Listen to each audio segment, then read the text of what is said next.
श्रील सुखदेव गोस्वामी ने आगे बोले, हे राजन, इसके उपरांत सिंधु तथा सौवीर प्रदेशों का शासक रहुगण कपिलाश्रम जा रहा था। जब राजा के मुख्य कहार पालकी वाहक इच्छुमती नदी के तट पर पहुंचे तो उन्हें एक और कहार की आवश्यकता हुई। अतः वे किसी ऐसे व्यक्ति की खोज करने लगे और दैववश उन्हें जड़ भरत मिल गए। उन्होंने सोचा कि यह तरुण और बलिष्ठ है और इसके अंग प्रत्यंग सुदृढ़ हैं। यह बैलों तथा गधों के तुल्य बोझा ढोने के लिए अत्यंत उपयुक्त है।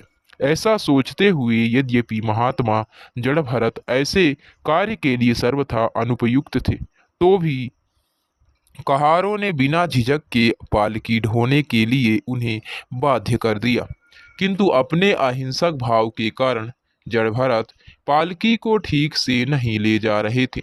जैसे ही वे आगे बढ़ते, हर 3 फुट आगे में यह देखने के लिए रुक जाते कि कहीं कोई चींटी पर पांव तो नहीं पड़ रहा है। फलतः वे अन्य कहारों से तालमेल नहीं बैठा पा रहे थे। इसके कारण पालकी हिल रही थी। अतः राजा रहुगण ने तक्षण कहारों से पूछा, तुम लोग इस पालकी को ऊंची नीची करके क्यों लिए जा रहे हो? अच्छा हो यदि उसे ठीक से ले चलो। यद्यपि जड़भरत को पालकी ढोने के लिए बाध्य किया गया था, किंतु उनके मन में मार्ग पर चलने वाली चींटियों के प्रति दया भाव बना हुआ था। ईश्वर का भक्त अत्यंत कष्टदायक परिस्थितियों में रहने पर भी भक्ति तथा अन्य उपयुक्त कार्यों को नहीं भूलता।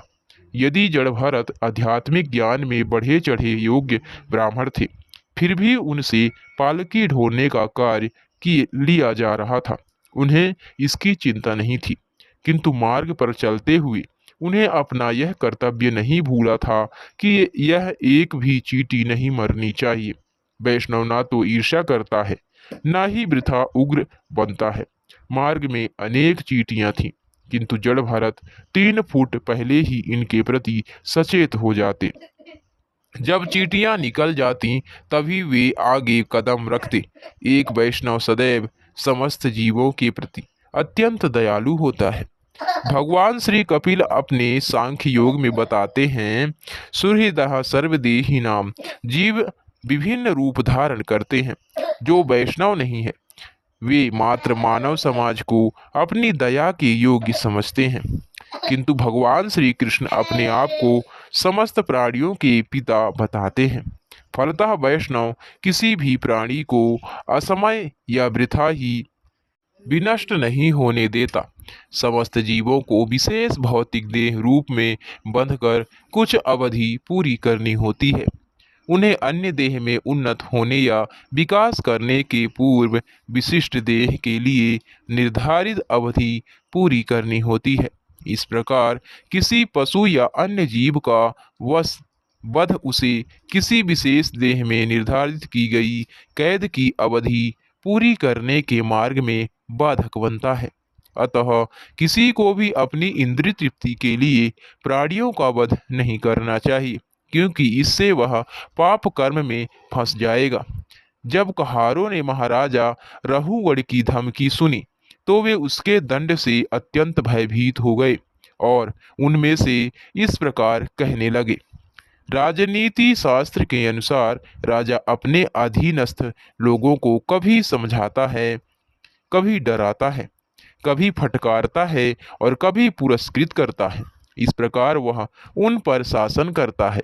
कहार समझ गए कि राजा क्रुद्ध है, अतः वह उन्हें दंडित करेगा। हे स्वामी, कृपया ध्यान दे कि हम अपना कार्य करने में तनिक भी असावधान नहीं हैं।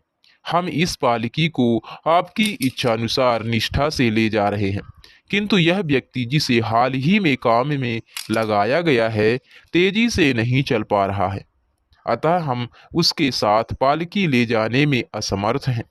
पालकी के अन्य वाहक शूद्र थे, जबकि जड़भरत न केवल उच्च कुलीन ब्राह्मण थे वरना महान भक्त भी थे। शूद्रों को किसी अन्य जीव पर दया नहीं आती, किंतु वैष्णव कभी शूद्र के समान आचरण नहीं कर सकता। अतः जब भी शूद्रों एवं ब्राह्मण वैष्णवों को एक साथ मिलाया जाता है तो कर्तव्य पालन में असंतुलन अवश्य आता है। शूद्र धरती पर चल रही चींटियों की चिंता किए बिना पालकी ले जा रहे थे, जबकि जड़भरत शूद्रों के समान व्यवहार नहीं कर सकते थे। इसीलिए यह कठिनाई उत्पन्न हुई। राजा रहुगण दंड से भयभीत कहारों के वचन का अभिप्राय समझ रहा था।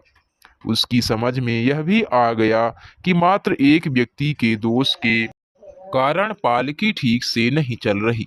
यह सब अच्छी प्रकार जानते हुए तथा उनकी विनती सुनकर वह कुछ कुछ क्रुद्ध हुआ।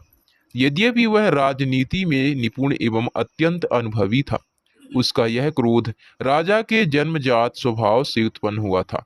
वस्तुतः राजा रहुगण का मन रजोगुण से आवृत था, अतः वह जड़ भरत से, जिनका ब्रह्मा तेज राख से ढकी अग्नि के समान सुस्पष्ट नहीं था, इस प्रकार बोला। इस श्लोक में रजोगुण तथा सत्वगुण का अंतर बताया गया है।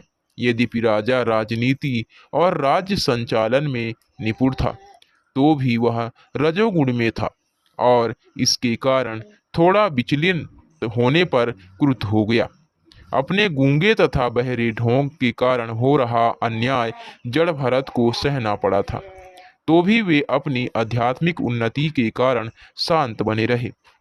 इतने पर भी उनका ब्रह्मा तेज उनके शरीर से अस्पष्ट रूप से झलक रहा था।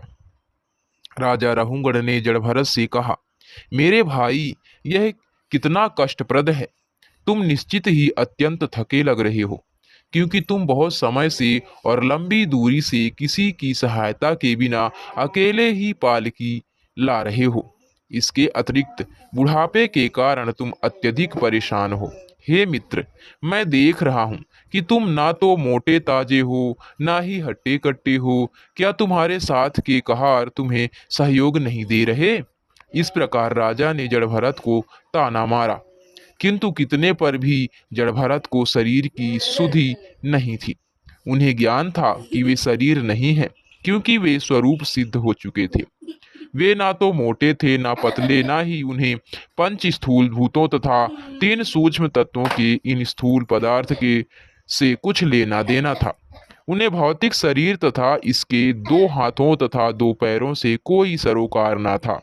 दूसरे शब्दों में कहना चाहें तो कह सकते हैं कि वे अहम ब्रह्मास्मि अर्थात अपनी आध्यात्मिक पहचान को प्राप्त कर चुके थे। अतः राजा की व्यंग्यपूर्ण आलोचना का उन पर कोई प्रभाव नहीं पड़ा। वे बिना कुछ कहे पूर्ववत पालकी को उठाए चलते रहे। जड़ भरत पूर्णतया मुक्त थे। जब डाकुओं ने उनके शरीर की बलि देनी चाहिए थी, तब भी उन्हें कोई चिंता नहीं थी, क्योंकि उन्हें ज्ञात था कि वे शरीर नहीं हैं। यदि उनका शरीर नष्ट भी कर दिया जाता तो भी वे चिंता नहीं करते, क्योंकि उन्हें श्रीमद् भागवत गीता की इस पंक्ति 2.20 में ना हन्यते हन्यमाने शरीरे पर पूर्ण विश्वास था। उन्हें पता था कि शरीर के मारे जाने के पर भी उन्हें नहीं मारा जा सकता। यद्यपि उन्होंने कोई विरोध नहीं किया, किंतु पूर्ण पुरुषोत्तम भगवान अपने भक्त के प्रति डाकुओं के इस अन्याय को नहीं सहन कर सके। अतः भगवान श्री कृष्ण के अनुग्रह से वे बच गए और डाकू मारे गए। इस घटना में पालकी ढोते समय भी उन्हें पता था कि वे शरीर नहीं हैं। उनका शरीर पालकी ले जाने में पूर्ण सक्षम था, क्योंकि वे हृष्ट पुष्ट तथा सुगठित थे। देहात्म बोध से मुक्त होने के कारण राजा के व्यंग्य वचनों का उन पर कोई प्रभाव नहीं पड़ा। शरीर की उत्पत्ति कर्म के अनुसार होती है और भौतिक प्रकृति एक विशेष प्रकार के शरीर के विकास हेतु समस्त सामग्री जुटाती है। शरीर के अंदर की आत्मा शरीर की रचना से पृथक है, अतः शरीर के प्रति किया गया कोई उपकार या उपकार आत्मा को प्रभावित नहीं करता। वैदिक आदेश है, असंगो ह्ययम पुरुषः। आत्मा कभी भी भौतिक स्थिति से प्रभावित नहीं होता। हरे कृष्णा। सभी भक्तों के चरणों में दंडवत प्रणाम। प्लीज हमारे चैनल को सब्सक्राइब कीजिए। हरे कृष्णा।